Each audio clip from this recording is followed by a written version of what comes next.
Alright, so welcome guys to another sound test, and today we have the TFZ Live 3 and also the Hidizs MS2 as well. So the Hidizs MS2 is my favorite for a hybrid under $100, and also the TFZ Live 3 as well is a little bit more refined version, but it's still a very TFZ kind of sound. The bass is still gonna be big in the mix. So we are gonna compare it to other popular ones in the price range. Of course, which one is for you? Let me know down in the comments below. And if you want to get either of these, use my links down in the description below. That will help out the channel a lot. And let's start the sound test now.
Something to say, you should hear it. Oh, I'm happy to make time for your feelings, but you have to admit I already do.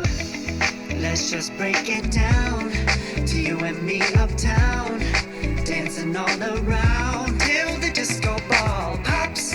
But I have to be me, and everyone can see your anger is misplaced, and I'm gonna